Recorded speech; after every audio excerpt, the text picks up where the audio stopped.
Yes, indeed. We're continuing the discussion online right now. Dr. Eve has joined us to unpack a very complicated issue surrounding, obviously, abuse at the moment. 16 days of activism really gives us an opportunity to throw light on some very dark subjects. But before we continue our chat, let's check back with our Expresso couples to find out if they are comfortable with telling their partners that they feel hurt about something that they have said.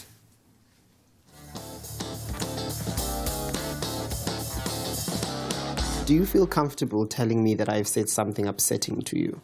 I would feel comfortable telling you that, because if you've done something to upset me, it would continue to upset me until it's resolved. And that won't be resolved until you know what you've done to upset me. Yeah. Like, we have cultivated a kind of space of where we are free with what we communicate to each other and the way we communicate with each other. So it's never kind of a, what is she going to say, you know? I think it's also got to do with being accountable for your own emotion. That I'm feeling this way. And the person who might have been the person who made me upset is not necessarily the person in the wrong. Just this is the way I feel at this time. A reaction. We sort of read into body language often. Like, if there is something uncomfortable, I would ask Cameron. I mean, we are human. There are those moments where we get upset and keep it in, but it shows. It starts showing. Yeah, in our faces. Yeah. Now, I have to say, lots of very healthy relationship dynamics displayed there. Partners who are close enough to read body language.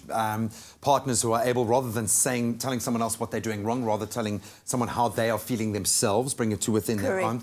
All of those things are wonderful tools to use in a relationship. But now you've just spoken about the fact that in an abusive situation, the person who is falling victim to that is going to withdraw. They're going to put up a wall. They're going to do all of these things to protect themselves and disengage. How do you then break that down? Who is the first person that someone who thinks that they are being verbally or emotionally abused, who do they talk to? Do they go to their partner, and how do they do that? So your first course of action is going to be, well, maybe it is me. Maybe there's something wrong with me. Maybe I am going crazy. Maybe I am too emotional, because one of the things is going to throw at you. You're so emotional. You're so sensitive about these things. You always want to analyze things. They try and control the conversation.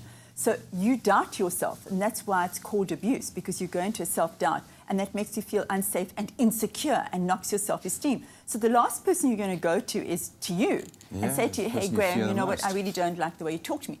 I'll start out that way, but then eventually I'm going to learn that the way you respond to me is going to be actually high risk. It's going to reinforce that there is maybe something wrong with me, because you're going to carry on being emotionally and verbally abusive towards me because you don't know any differently. So I will start out by saying to you, I don't like the way you said that, or that feels uncomfortable, or no, I'm not really sensitive, or no, I really don't think I'm precious, or no, I really don't think, or I'm so sorry. Defensive all the time. And eventually with that shutdown, you realize I don't have access to this person to be able to negotiate something different. Who am I going to talk to? Well, if you're in the early stages, you should really begin talking to people around you and your friends and your family. And they may say to you, oh, you're only imagining it. Or like, it might be, well, yeah, we notice it as well, that actually he's not really nice to you in company, or we can see that you're upset a whole lot of the time. And I hope that family and friends, do say that. If you're finding that you're feeling embarrassed or shameful, because that's one of the emotions that pop up, is I really feel shameful, I should not be feeling this way, I should be more in control of my relationship, please reach out to professional organizations like FAMSA, which is all over our country, like trauma centers, which are all over our country, to go to professional or to private practitioners and say, I think I'm in a relationship that feels really abusive. Who can also reset the brain, because often we're at the mercy of the mechanics of our brain. We've got Marshall on the line from Plumstead. Very good morning, Marshall. How are you? Good morning to you. I'm fine, thank you. Marshall, very deep and important discussion we're having this morning. Would you like to weigh in? Do you have a question for the doctor? Yes, please. Go for it. I've been living with my common law husband for like 26 years. And we never had problems with our relationship. We was always honest and truthful with one another in many things going about. And recently, last past 5 years, my common law husband started drinking heavily, gambling, and getting abusive the last 2 years now. on Valentine's Day, he smashed my head into one of my friend's gambling machines. I landed up in hospital. I never laid a charge against him because he would lose his job and that. So I'm still living with him because I'm looking after his parents here. They're in their 80s. And also, what hurts me is that he's been helping his son and his son's wife because they're indebted. And last year, 18th on my father's 4th year anniversary, they put me into a hospital. I was in, they got the cops to come fetch me, and they told me I'm crazy and I'm mad.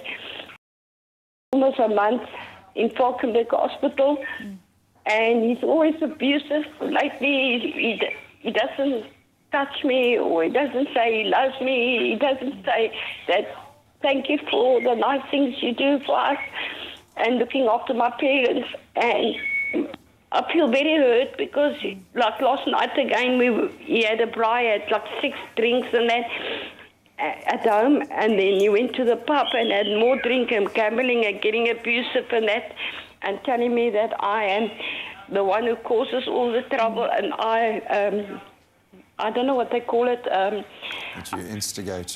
Yes. Marshall, first of all, I'm going to say that I know life is very complicated and this is a judgment-free space completely, and I have to say how proud we are of you, of connecting with us and speaking, but I'm going to hand over to Dr. Eve to hopefully give you a bit of advice. You're broken. You're heart sore, you're broken, and you feel as if you've been put through a ringer, Marshall. And I can hear that you don't know how to get out of what Graham spoke about earlier, the cycle of abuse that you've caught yourself in. You do know that you are in an abusive situation, and I also recognize how difficult it is for you to get out without judgment at all. Do you have any support structures? Are you talking to anybody at all? I used to go for counseling and that, but I think he needs to get help. Yeah, so, you're not going to wait around for him to get help, because that's never going to happen, because men who are abusive don't recognize that they actually have a problem, so they seldom go and get the help. I would really like for you to begin to start hooking into an organization like FAMSA or Trauma Center to be able to start getting professional help to support you while you are trying to get out of this situation, because it's going to take you time to get out of it, and I don't want you to judge yourself on it, but you definitely need professional help. And I am endorsing, I am saying to you, I'm validating, you are in an abusive relationship, and this is why you're not able to really be quite neutral or objective about it, and maybe still blaming yourself or questioning yourself. Get all the professional help that you can to support you while you find a way to remove yourself from this very difficult situation. Because okay, Marshall. I'm staying on here because his stepfather's 84 years old, and his mommy is 86, and he's got nobody to look after them. Well, it sounds like you're needing to look after yourself. You're very kind, and it's nice to be an angel, but the first thing you should be doing is looking after yourself. And this is not a healthy environment for you. And I know it must feel terrifying to leave, and maybe you don't have anywhere else to go. You know what I always tell women, Graham? First thing to do is get some skills so that you can finance yourself. You want to self-finance yourself so that you know, I can move out and I'm not financially dependent on this person. The emotional stuff is really difficult, which is why you need professional help to get out. But you want to be able to be financially independent, so that start building up some money, Marshall, for you to be able to start moving out of something which is really difficult. Marshall, thank you so much for calling. connecting with us. Yeah. Just please know and hear that resounding from the doctor. Nothing is going to change unless you yourself take a step forward now. But please stay connected with us on the line. We'll feed you with all of the relevant information we can to help you from our side. But thank you so much for being brave enough to take the step, hopefully the first step in a new direction. Marshall, thank you very, very much. A good day. We're going to take just a moment to process all of that, and Doc, give you time to think about a response and how we can pick up the conversation. We're going to continue our chat. We're talking about emotional and verbal abuse, something that thousands of women and children experience, and men here in South Africa. We'd love to hear from you. 083 91 33728. We'll see you after the break.